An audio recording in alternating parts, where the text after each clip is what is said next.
To conclude this long chapter 22 on the clash of cultures, we'll go over the completion or the conclusion of the Republican resurgence of the 1920s, and we'll talk about some of the politics of the decade at the national level.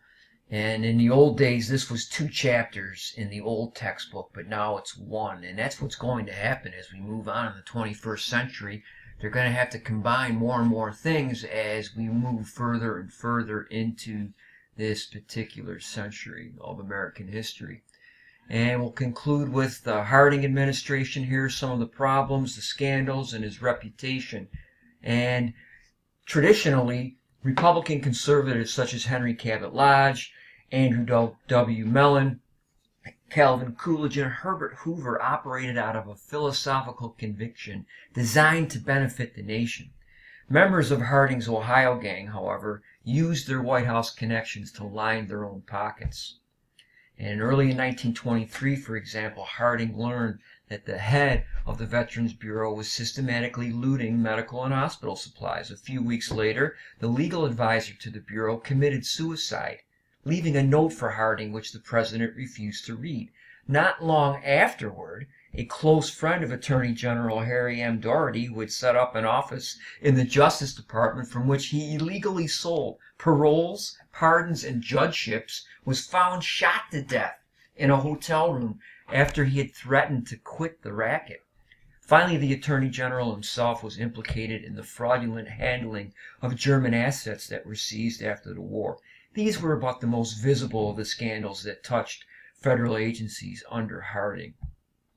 And this was the biggest of all, leading Harding to walk the halls of the White House at night, muttering to himself, "My enemies, I can deal with them, but my friends, my God, my friends are what keep me awake at night."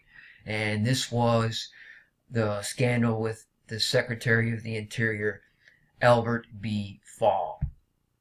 And he was deeply in debt and 8 years overdue in paying his taxes, and he began signing overly generous federal contracts with close friends who were executives of petroleum companies. And they wanted access to the Federal Reserve located in Wyoming at Teapot Dome. It turned out that he had taken bribes of about $400,000, which came in a little black bag. Ooh, how convenient, from an oil tycoon.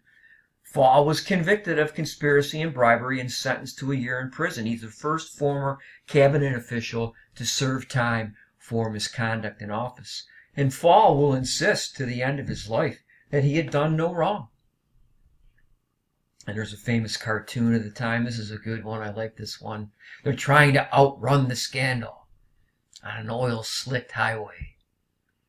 And in 1923, Harding left on what would be his last journey, a speaking tour to the West Coast and a trip to the Alaska Territory. He suffered an attack of food poisoning. Was he poisoned? Deliberately? By an ex-lover? And then he suffered briefly, he recovered, and then he dies mysteriously in a San Francisco hotel. What was he doing there? The man was only 57 years old. And because of his sexual misbehavior and his corrupt associates, his administration came to be viewed as one of the worst in history.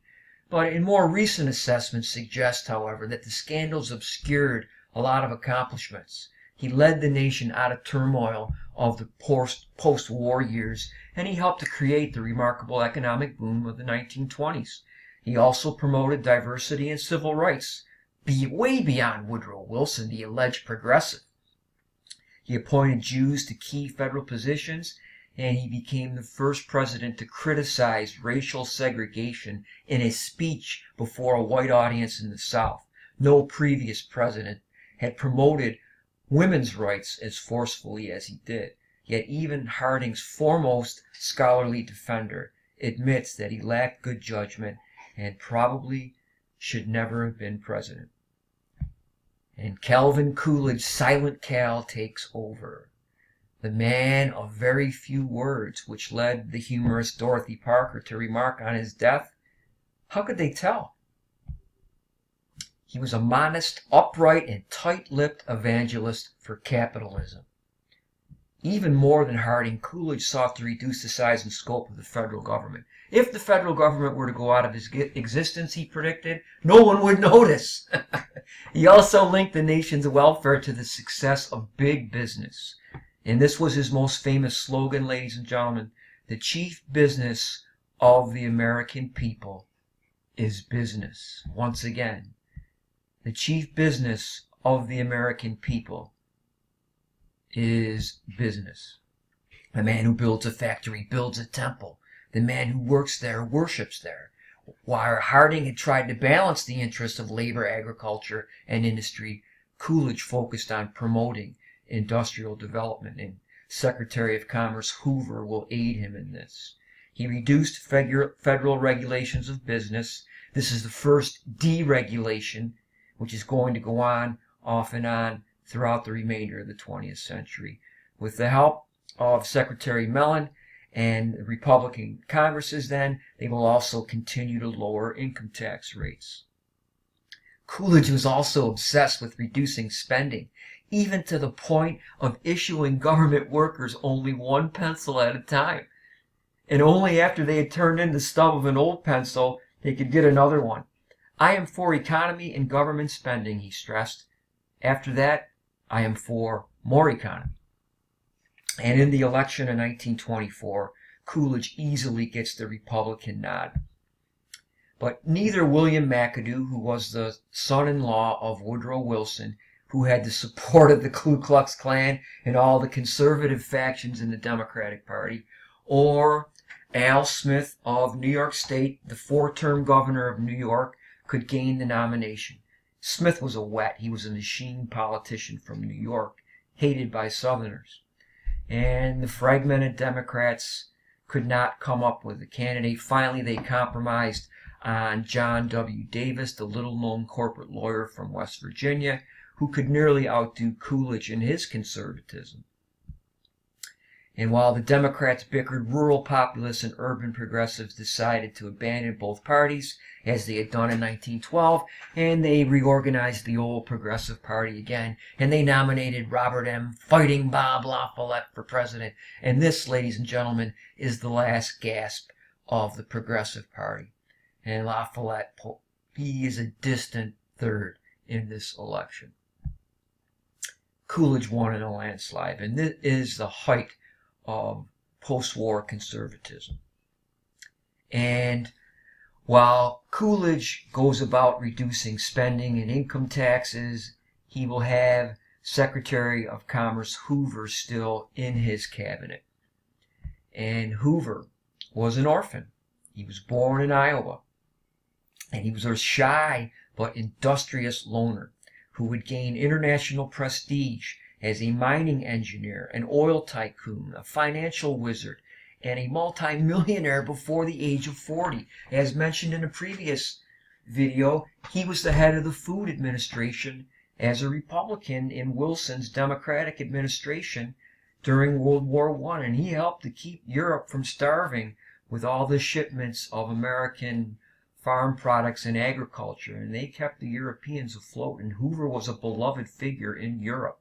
And he gained the nickname the Wonder Boy as a result of all of his genius and his meteoric success. But he's famously short-tempered, and he's quick to take offense. He was a micromanager. He had to have complete control, and I have insisted on having my own way, he admitted. And in his 20s, he was already planning to be president of the United States. And he lays out his philosophy in his book, American Individualism, where he promotes the ideal of service that goes beyond rugged individualism or people pulling themselves up by their own bootstraps and making their own way in life and not depending on government to solve their problems for him.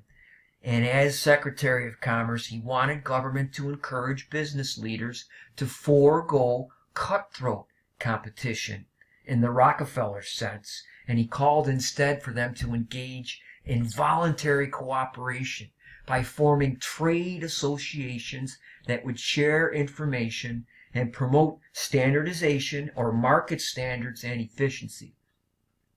And he is big in this idea of chambers of commerce and all these other big groups of big business. all in an effort to increase productivity. And this is what he does in the 20s. He transforms this little-known department of the government into the government's most dynamic agency. And he looked for new markets for business, and he created a Bureau of Aviation to promote the new airline industry. And he also established the Federal Radio Commission to help bring some order to that media. And on August the 2nd, 1927, while he was vacationing in the Black Hills of South Dakota, President Coolidge suddenly announced, "I do not choose to run for president in 1928. His economy, ladies and gentlemen, had followed him. Coolidge banked all of his presidential checks. He didn't need any more money. He was an extremely frugal man, and he will not seek another term. He could have. And this clears the way then for Hoover to win the 1928 nomination of the Republicans, and he does, and Al Smith this time secures the nomination as governor of New York. And he's a hero to working class Democrats in Northern City. He was the poor grandson of Irish immigrants who had worked himself up to being governor of the most populous state, and he is an outspoken critic of prohibition, which endears him to Irish, Italians, and Germans and others in the North who enjoy beer or wine.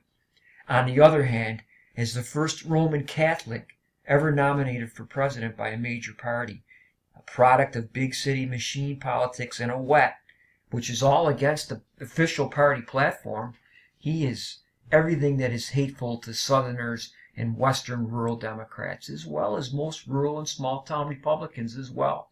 And the KKK will come out in force against Al Smith. Again, he's a Roman Catholic, one of the things they're dead set against.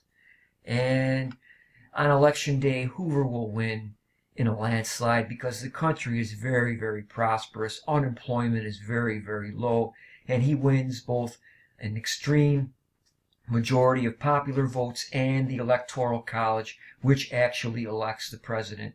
And he even cracks the solid South, leaving Smith only the deep Gulf Coast states plus Massachusetts and Rhode Island. And the Republicans kept control of both houses of Congress. Coolidge, however, was skeptical that he could sustain the good times. He quipped that the Wonder Boy had offered him unsolicited advice for 6 years, all of it bad. And Coolidge's skepticism about Hoover's abilities would prove all too accurate, as the talented new president would confront an economic earthquake that would test all his skills and more. And that finally ends, ladies and gentlemen, the clash of cultures.